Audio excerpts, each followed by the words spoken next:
Naalarma na si Pangulong Bongbong Marcos sa panibagong pangharas ng China sa Ayungin Shoal. Naghain ng diplomatic protest ang Pilipinas pero naghain din yan ang China at tinawag pa tayong troublemaker. Live mula sa Puerto Princesa, nasa frontline ng balitang yan si Gio Robles. Gio, ikwento mo nga sa amin ang personal mong naranasan sa resupply mission? Binomba ng tubig mula labas hanggang loob ang resupply boat ng Pilipinas na unay sa May 4 na naglalayag sa Ayungin Shoal. Binabraso lang tayo ng mga barko ng China na doble o triple ang laki kumpara sa mga barko ng Pilipinas. Personal kong natunghayan yan mula sa sinasakyan kong BRP Cabra na naka-escort sa mga resupply boat. Palapit na tayo ngayon sa isa sa mga resupply boat ng Pilipinas kung saan makikita ninyo magkabilaan na binobomba ng water cannon ng dalawang Chinese Coast Guard vessel, yung mas maliit niya na resupply boat ng Pilipinas. Magkabilaan po na ginagamitan ng water cannon nitong dalawang Chinese Coast Guard vessel, yung mas maliit na resupply boat ng Pilipinas. Yan, nakikita niyo po ninyo, tinamaan na po ng water cannon itong resupply boat natin. Sa isa pang aerial video, makikitang umaatras ang barko ng China habang tila pinaliliguan ang ating resupply boat. Nagtagal ng 8 minuto ang water cannon. 4 ang nasugatan sa mga sakay ng unay sa May 4. Isa sa kanila, kinailangan isugod sa ospital pagbalik sa Palawan.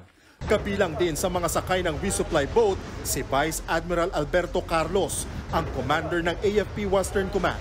Sumama siya sa resupply mission dahil ito ang unang beses na ginamit ang UM-4. Pero pati si Carlos, nasugatan sa kamay at paa. Nung sumabog yon, if you can see in the video, medyo malakas yung tunog and everybody, dapaan kami sa bridge just to cover. And unfortunately, meron pa rin tinamaan ng shrapnels. Anya, halatang walang intensyon ng China na palubugin ang mga barko ng Pilipinas. Ang ginagawa raw nila, binabasa ang engine o makina para masira ito at hindi na makausad pa papuntang BRP Sierra Madre kung saan ito maghahatid ng supply. Pati ang BRP Sindangan na naka-escort sa unay sa May 4, binangga ng mas malaking barko ng China.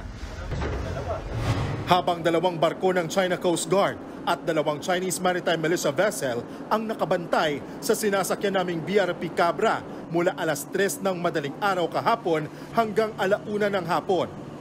Kumpara dito sa sinasakyan nating BRP Cabra, kitang-kita kung gaano kalaki itong China Coast Guard 3305. Sa ngayon, naka-dead on water o ika nga nakapatay yung makina nitong sinasakyan nating PCG vessel dahil napakadelikadong ginagawa ng mga pagmaniobra ng China Coast Guard at mga Chinese Maritime Militia vessel. Sa kabila niyan, tagumpay na nakalusot ang unay sa May 1 habang ang sinasakyan naming BRP Cabra na iwanan na. Sa kabuuan, umabot sa 22 mga barko ng China na nakapalibot sa Ayungin Shoal. 18 sa mga yan, Chinese Maritime Militia vessels. Ang panibagong pangharas na yan ng China, nakakaalarma na raw ayon mismo kay Pangulong Bongbong Marcos. Sa kabila niyan, giniit ni PBBM na hindi pa panahon para igiit ang Mutual Defense Treaty natin sa Amerika. Sa ilalim niyan, re-rest back ang US sa anumang bansang aatake sa Pilipinas.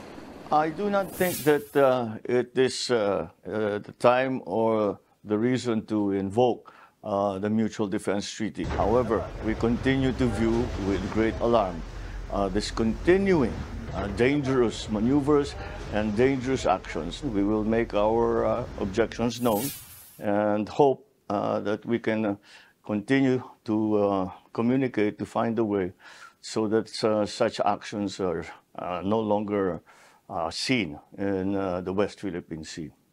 Naghain na rin ang Pilipinas ng panibagong diplomatic protest laban sa China. Ito na ang ika-10 protesta ngayong taon. Ang Chinese Embassy naman dito sa Maynila, naghain din ng protesta. Nanindigan silang Pilipinas ang may kasalanan sa nangyari. Alinsunod daw sa batas nila kanilang naging aksyon sa mga barko ng Pilipinas. Naging professional pangaraw sila at nagtimpi. Maraming salamat, Gio Robles, live mula sa Puerto Princesa, Palawan. Mga kapatid, Lucy Cruz Valdez po, maging maalam at may pakialam sa mga napapanahong balita sa bansa. Tumutok at mag-subscribe sa News 5 social media pages.